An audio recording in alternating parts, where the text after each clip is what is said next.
एक माँ की दुख भरी कहानी।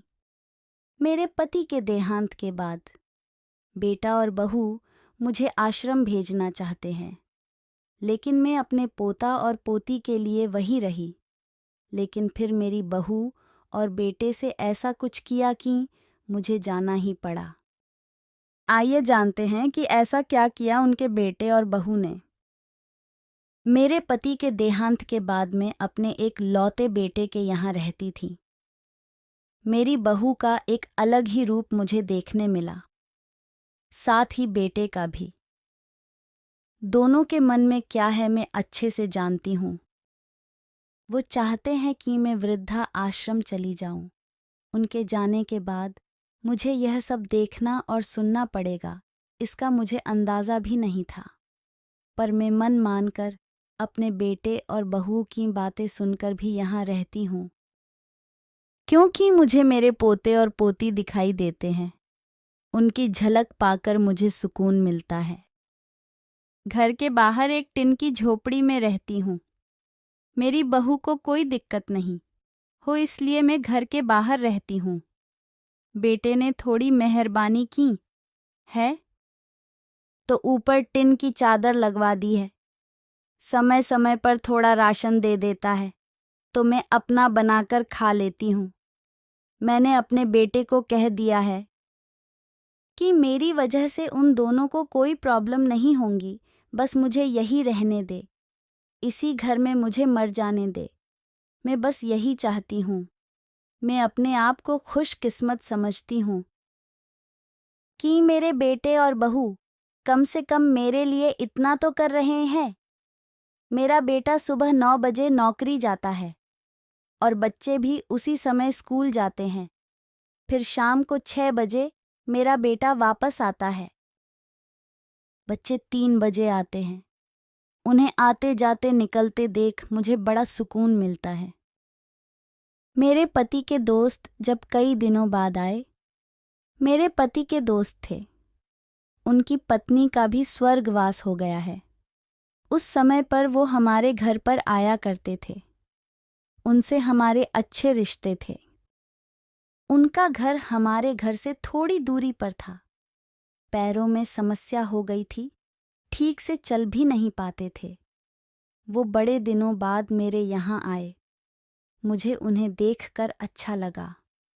उनका हाल भी मेरी तरह ही था। बच्चे अब उनसे भी परेशान थे।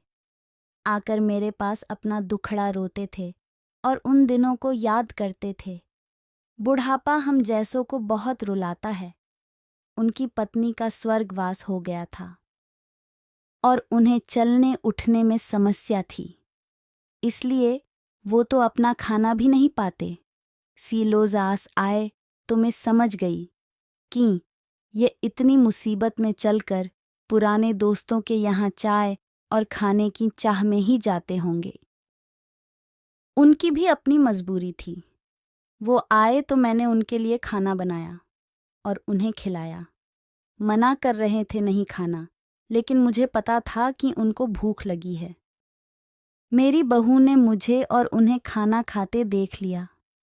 वो कुछ भी ना बोली। ऐसे ही वो यहाँ 2-3 बार आए। जब भी वो आते मैं उन्हें खाना खिलाती। फिर उनके जाने के बाद जब मेरा बेटा आया तो बहू कहती है कि तुम्हारी माँ कितनी बेशर्म है, पता नहीं किस किस को आजकल बुलाकर खाना खिला रही है। बड़ी मुश्किल से कमाया जाता है और यह लुटाने में लगी। इनका राशन बंद करो, कुछ दिन भूखी रहेगी तो अक्ल ठिकाने आएगी। मैंने कहा कि मैं अपने हिस्से का उन्हें खिलाती हूँ, तुम्हारे पिता के पुराने मित्र हैं। फिर भी बहुओं का उल्टा सीधा बोलना शुरू रहा।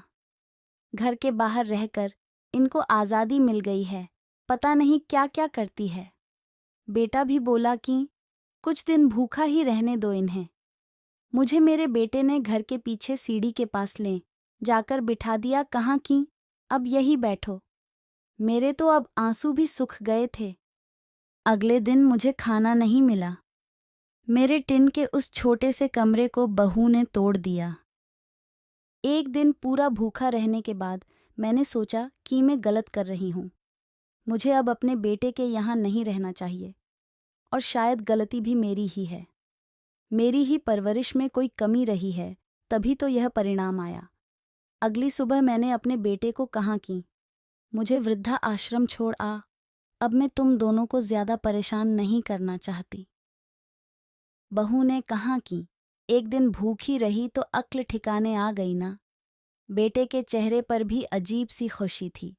जल्दी से तैयार हो गया मुझे छोड़ने के लिए। बहू कह रही थी कि आज की छुट्टी ले लो, यही आसपास मत छोड़ आना, कहीं 3 दिन में वापस आ जाए। मैंने अपनी बहू से कहा कि बेटी चिंता मत कर, मैं अब नहीं आऊंगी। मैंने अपने पोता पोती को गले लगाया। मुझे पता था कि अब मिलना नहीं हो पाएगा। बेटे को भी चाहती थी कि एक बार जी भर के गले लगा लूं, लेकिन वो बोला, चलो जल्दी करो। मैंने बहू को कहा कि बेटी अपना ध्यान रखना। मेरा बेटा मुझे छोड़ आया। वहां आकर मैंने देखा कि मेरी तरह कई हैं। थोड़े दिन उदास रहते हैं, फिर सच को स्वीकार कर लेते हैं। मैं अब यहाँ खुश हूँ, कुछ काम भी करती हूँ। मैं चाहती हूँ कि ऐसा कहूँ कि ऐसा किसी के साथ ना हो, लेकिन ऐसा कब किसके साथ हो जाए कोई बता नहीं सकता। लेकिन माँ बाप को ऐसे समय के लिए भी तैयार रहना चाहिए। बस बच्चों को पालकर बड़ा कर दो, उनसे कुछ उम्मीद मत रखो। दोस्तों, अगर आपको ये वीडियो पसंद आई हो तो हमारे चैनल को सब्सक्राइब करें और इस वीडियो को लाइक करना ना भूलें। धन्यवाद।